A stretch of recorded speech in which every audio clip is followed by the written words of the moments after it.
ಕೌಟುಂಬಿಕ ಕಲಹ ಹಿನ್ನೆಲೆಯಲ್ಲಿ ತನ್ನಿಂದ ದೂರವಿದ್ದ ಪತ್ನಿಯ ಮೇಲೆ ಕೋಪಗೊಂಡ ಪತಿಯೋರ್ವ ಪತ್ನಿ ಮಗಳು ಸೇರಿದಂತೆ 5 ಮೇಲೆ ಆಸಿಡ್ ದಾಳಿ ನಡೆಸಿ ಮಚ್ಚಿನಿಂದ ಹಲ್ಲೆ ಮಾಡಿ ಪರಾರಿಯಾಗಿರುವಂತಹ ಘಟನೆ ನಗರದ ಮಾಳಪ್ನಟ್ಟಿಯಲ್ಲಿ ಗುರುವಾರ ನಡೆದಿದೆ. ಮೊಹಮ್ಮದ್ ಸುಹಲ್ 44 ವರ್ಷ ಎಂಬಾತನೇ ಆಸಿಡ್ ದಾಳಿ ಮಾಡಿ ಪರಾರಿಯಾಗಿರುವಂತಹ ಆರೋಪಿಯಾಗಿದ್ದಾನೆ. ಈ ಘಟನೆಯಲ್ಲಿ ಆತನ ಪತ್ನಿ ತಸ್ನಾ ಬಾನು ಮಗಳು ಸೇರಿದಂತೆ 5 ಗಾಯಗೊಂಡಿದ್ದಾರೆ.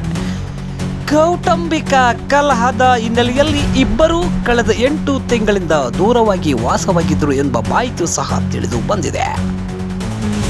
ಸುಹೇಲ್ ಹಾಗೂ ಪತ್ನಿ ತಸ್ನಾ ಬಾನು ಪ್ರೀತಿಸಿ ಮದುವೆಯಾಗಿದ್ದರು. ಆದರೆ ಸುಹೇಲ್ ನೀಡುತ್ತಿದ್ದ ಕಿರುಕುಳಕ್ಕೆ ಬೇಸತ್ತ ತಸ್ನಾ ಕೆಲ ತಿಂಗಳ ಹಿಂದೆಯಷ್ಟೇ ಬೆಂಗಳೂರು ನಗರ ಸೇರಿದಳು. ಇದೀಗ ತಸ್ನಾ ಹಬ್ಬಕ್ಕೆಂದು ಸಹೋದರಿ ಮನೆಗೆ ಬಂದಿದ್ರು.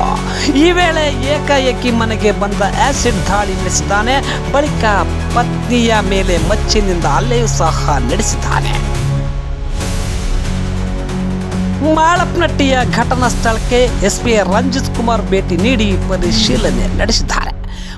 ಮಾತನಾಡಿದ ಅವರು, ಆಟೋ ಚಾಲಕನಾಗಿರುವ ಸುಹೇಲ್ ಭಾಷನಿಂದ ಆಸಿಡ್ ದಾಳಿ ನಡೆಸಿದ್ದಾನೆ. ಸದ್ಯ ಗಾಯಾಳುಗಳನ್ನು ದಾವಣಗೆರೆ ಆಸ್ಪತ್ರೆಗೆ ದಾಖಲಿಸಲಾಗಿದೆ. ಗಾಯಾಳುಗಳು ಪ್ರಾಣಾಪಾಯದಿಂದ ಪಾರಾಗಿದ್ದಾರೆ. ಸದ್ಯ ಆರೋಪಿ ಬಂಧನಕ್ಕೆ ತಂಡ ರಚಿಸಿದ್ದೇವೆ. ಬಂಧನದ ಬಳಿಕ ಸೂಕ್ತ ಕ್ರಮ ತೆಗೆದುಕೊಳ್ಳುತ್ತಿದ್ದೇವೆ ಎಂದು ತಿಳಿಸಿದ್ದಾರೆ. ಚಿತ್ರದುರ್ಗ ನಗರದ ಕೋಟೆ ಪೊಲೀಸ್ ಠಾಣಾ ವ್ಯಾಪ್ತಿಯಲ್ಲಿ ಈ ಘಟನೆ ನಡೆದಿದೆ.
ಇವತ್ತು ಸಂಜೆ ನಮ್ಮ ಕೋಟೆ ಠಾಣಾ ವ್ಯಾಪ್ತಿಯಲ್ಲಿ ಒಂದು ಆ್ಯಸಿಡ್ ಅಟ್ಯಾಕ್ ಇನ್ಸಿಡೆಂಟ್ ನಡೆದಿತ್ತು.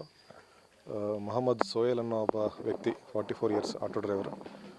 ಇವರು ಅವರ ಸಪರೇಟೆಡ್ ವೈಫ್ ತಹಸೀನ್ ಬಾನು ಅಂತ. ಅವರು ತಹಸೀನ್ ಬಾನು ಅವರು ಅವರ ಅಕ್ಕ ಮನೆಗೆ ಬಂದಾಗ ಈ ಮೊಹಮ್ಮದ್ ಸೋಯಲ್ ಅವರ ಅಕ್ಕನ ಮನೆಗೆ ನುಗ್ಗಿಬಿಟ್ಟು ಒಂದು ಅಸಾಲ್ಟ್ ಮಾಡೋಕ್ಕೆ ನೋಡ್ತಾನೆ. ಆಮೇಲೆ ಅವನ ಜೊತೆ ತಂದಿದ್ದ ಒಂದು ಆ್ಯಸಿಡ್ ಬಾಟಲನ್ನು ಎಸೆದಿದ್ದಾನೆ. ಸೊ ಈ ಇನ್ಸಿಡೆಂಟಲ್ಲಿ ಒಂದು 4 ಜನರ ಮೇಲೆ ಆ್ಯಸಿಡ್ ಬಿದ್ದಿದೆ. ಅವರಿಗೆ ಸ್ವಲ್ಪ ಬರ್ನಿಂಗ್ ಇಂಜುರೀಸ್ ಆಗಿದೆ. ಎಲ್ಲರೂ ಕೂಡ ಚಿಕಿತ್ಸೆ ತಗೊಳ್ತಾ ಇದ್ದಾರೆ. SS ಹಾಸ್ಪಿಟಲ್ಗೆ ಶಿಫ್ಟ್ ಆಗಿದ್ದಾರೆ. ಯಾರಿಗೂ ಏನೂ ಪ್ರಾಣಾಪಾಯ ಸ್ಥಿತಿ ಏನೂ ಇಲ್ಲ, ಇಂಜುರೀಸ್ ಆಗಿದೆ. ಸೊ ಈ ಆರೋಪಿಯನ್ನು ಅರೆಸ್ಟ್ ಮಾಡೋಕ್ಕೆ ನಾವು ತಂಡಗಳನ್ನು ರಚಿಸಿಕೊಂಡು ಮಾಡ್ತಾಯಿದ್ವಿ. ಈಗ ಅವರ ಸಂಬಂಧಿಕರ ಕಡೆಯಿಂದ ಒಂದು ಕೇಸ್ ತೊಗೊಂಡು ತನಿಖೆಯನ್ನು ಮುಂದುವರಿಸ್ತೀವಿ. ಒಂದು ಮಚ್ಚು ಕೂಡ ತೊಗೊಂಡು ಬರ್ತಾನೆ, ಅದರಿಂದ ಕೂಡ ಹಲ್ಲೆ ಮಾಡೋಕ್ಕೆ ನೋಡ್ತಾನೆ. ಅದು ಕೂಡ ಸಣ್ಣ ಗಾಯದಿಂದ ಅವರು ಪಾರಾಗ್ತಾರೆ. ಸೊ ಈಗ ಅವರ ಮೇಲೆ ನಾವು ಕೇಸ್ ಮಾಡಿ ಅರೆಸ್ಟ್ ಮಾಡೋಕ್ಕೆ ಪ್ರಯತ್ನ ಮಾಡ್ತಾಯಿದ್ವಿ. ರೀಸನ್ ಅಂದರೆ ಇವ್ರದ್ದು ಒಂದು ರೀತಿ ಡೊಮೆಸ್ಟಿಕ್ ವೈಲೆನ್ಸ್ ಇದೆಲ್ಲ ಇತ್ತು. ಮುಂಚೆಯಿಂದ ಕೂಡ ಅವ್ರ ನಡುವೆ ಜಗಳಗಳಾಗ್ತಾಯಿತ್ತು. ಒಂದು ಡೌರಿ ಪ್ರೊಹಿಬಿಷನ್ ಆ್ಯಕ್ಟ್ ಕೇಸ್ ಕೂಡ 24 ಆಗಿದೆ. ಇತ್ತೀಚಿನ ದಿನಗಳಲ್ಲಿ ಒಂದು 8 ಮಂತ್ಸ್ ಬ್ಯಾಕ್ ಅವರಿಬ್ಬರು ಸಪ್ರೇಟ್ ಆಗಿದ್ದಾರೆ. ಆದರೂ ಕೂಡ ಅವ್ರಿಗೆ ಇವರ ಮೇಲೆ ದ್ವೇಷ ಇತ್ತು. ಸೊ ಆ ದ್ವೇಷದಿಂದ ಬಂದು ಈ ಥರ ಅಟ್ಯಾಕ್ ಮಾಡಿದ್ದಾರೆ. ಇನ್ನು